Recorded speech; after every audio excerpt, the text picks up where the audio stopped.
ఎందుకు ఇంత సీరియస్గా ఉన్నాను ఆలోచిస్తున్నారా? చెప్తా ఊరి. ఒక్క రాత్రికి 25 లక్షలంట. అసలు ఏం జరుగుతుందండి? సెలబ్రిటీస్ అయినంత మాత్రం ఎంత మాట వస్తే అంత మాట్లాడతారా? ఒకసారేమో మన్సూర్ అలీ మీడియా ముందుకు వచ్చి చెత్త ఆవిడ వాగిండు త్రిష మీద, అదేంటి నాకు ఇట్లాంటి అవకాశం రాలేదు అని. పెద్దోళ్ళు అయిన చిరంజీవి గారే ఇది కరెక్ట్ కాదు, మంచిది కాదు అని చెప్పారు. పైగా కోర్టు కూడా ఆర్డర్ వచ్చింది ఇది కరెక్ట్ కాదు అని చెప్పేసి. అయినా కానీ వీళ్ళు మారరు, బుద్ధి లేకుండా పిచ్చి వాగుడని వాగుతారు. అసలు ఎంతవరకు కరెక్ట్? సినిమా వాళ్ళు అయితే అంత చులకనా మీకు? ఇప్పుడేమో మళ్ళీ నిన్నేమో ఇంకొక ఆయన వచ్చిండు, ఏది రాజు అంట, ఇంకో పొలిటీషియన్ అంట. ఆయనేమో ఇంకేదో చెప్పి ఇంకేదో స్టేట్మెంట్లు పాస్ చేస్తున్నాడు. అసలు ఒక స్టేట్మెంట్ పాస్ చేసే ముందు అది ఎంతవరకు నిజం ఎంతవరకు కరెక్ట్ అనేది ఎవరు ఆలోచించరు. పాస్ చేసి ఇంకా ఓకే అదే టమ్ టమ్ అనుకుంటా కొట్టుకుంటా పోతారు, డప్పు కొట్టుకుంటా పోతారు. మళ్ళీ పైగా ప్రూఫ్స్ ఉన్నాయి అనుకుంటారు నా దగ్గర. మొబైల్ అయితే ప్రూఫ్స్ ఉంటే తెచ్చి చూపి. ఆ గట్స్ ఉండగానే స్టేట్మెంట్ పాస్ చేయడానికి మాత్రం ఉంటుంది నీ దగ్గర. అసలు ఎందుకంత చుల ఏమొస్తుంది అంటే జనాల ముందు అటెన్షన్ కోసం, నీ ఫేమ్ కోసం, నీ పాపులారిటీ కోసం ఇంత చీప్ ట్రిక్స్ ప్లే చేసి ఎంత పడితే అంత మాట్లాడతావా నువ్వు? ఎంత నీచంటేనే దిగజారుతావా? ఇప్పుడే కాదు, ఇది ఫస్ట్ టైం ఏం కాదు. మొన్న ఒక 4 months బ్యాక్ రోజా మీద ఇంకొక పొలిటీషియన్ బండారు సత్యనారాయణ ఆయన కూడా ఇంకో కమెంట్ చేసిండు. అంటే అసలు అట్లాంటి మాటలు, వాళ్ళకు కూడా ఫ్యామిలీ ఉంటుంది కదా, వాళ్ళకు కూడా పర్సనల్ లైఫ్ ఉంటుంది, అది ఎఫెక్ట్ అవ్వదా?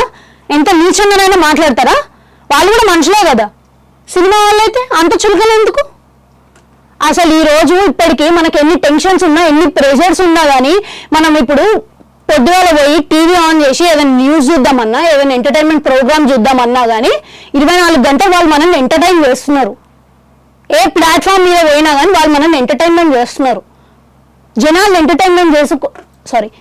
ఎంటర్టైన్మెంట్ చేయడం కోసం వాళ్ళు ఎంతవరకైనా పోతున్నారు. అట్లాంటి వాళ్ళ మీద అట్లీస్ట్ కొంచెం రెస్పెక్ట్ అయినా చూపించాలి. మన టెన్షన్స్ అన్ని పోతున్నాయి, కాసేపు నవ్వుకుంటున్నాము ప్రెషర్ లేకుండా అంటే, నేత్రానందం పొందుతున్నాం అని అంటే అది వాళ్ళ వల్లనే. ఆ మినిమం సెన్స్ అనేది ఉండాలి కదా ఒక స్టేట్మెంట్ పాస్ చేసేటప్పుడు. అది మాత్రం ఉండదు.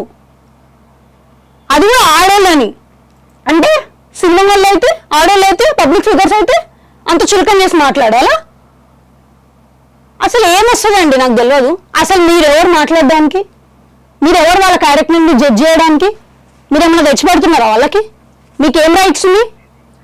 ఎందుకు మాట్లాడుతున్నారా అన్ని? జరా మారండి ఇప్పటికైనా.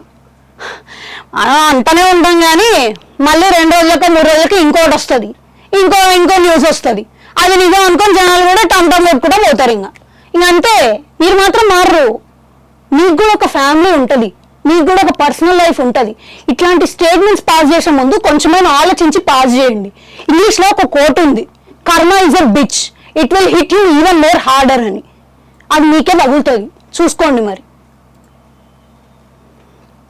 సరే, అవును మీకేమనిపించింది కామెంట్ సెక్షన్లో నాకు కామెంట్ చేయండి. అట్లనే 1 గంట ఉంటుంది, అది కూడా కొట్టుర్రి. మళ్ళీ వస్తాం.